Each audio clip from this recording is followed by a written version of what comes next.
Kita ke informasi lainnya, pemirsa, Kejaksaan Agung tengah menyelidiki kasus korupsi BTS Bakti Kominfo. Menteri Komunikasi dan Informatika Johnny G. Plate hingga adiknya Gregorius Alex Plate turut diperiksa dalam kasus tersebut lantaran dapat aliran dana senilai ratusan juta rupiah.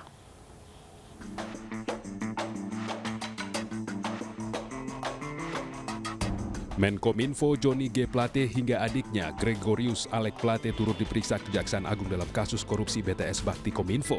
Penyidik Jampitsus Kejagung menyatakan pemeriksaan Menkominfo Johnny G. Plate sudah cukup.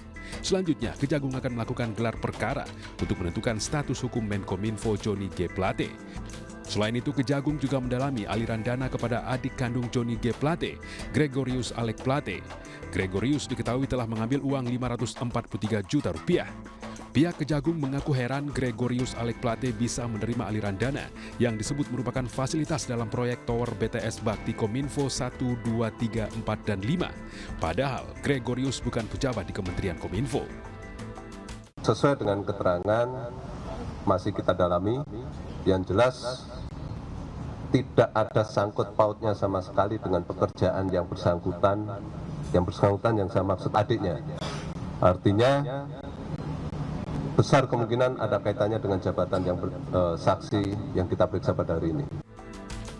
Sebelumnya, Menkominfo Johnny G. Plate Rabu kemarin diperiksa Kejaksaan Agung untuk kedua kalinya sebagai saksi dalam kasus korupsi proyek pembangunan infrastruktur BTS 4G Bakti Kominfo, Kementerian Kominfo. Johnny mengaku dicecar 26 pertanyaan dalam 6 jam pemeriksaan. Hingga kini Kejagung sudah menetapkan 5 tersangka kasus korupsi proyek tower BTS 4G Bakti Kominfo Kementerian Kominfo. Nilai proyek pengadaan BTS tersebut mencapai 10 triliun rupiah. Sementara kerugian negara akibat dugaan korupsi diperkirakan mencapai 1 triliun rupiah. Dengan pengusutan yang masih terus berjalan, bukan tidak mungkin Kejagung akan menetapkan tersangka baru dalam waktu dekat. Tim Liputan iNews melaporkan.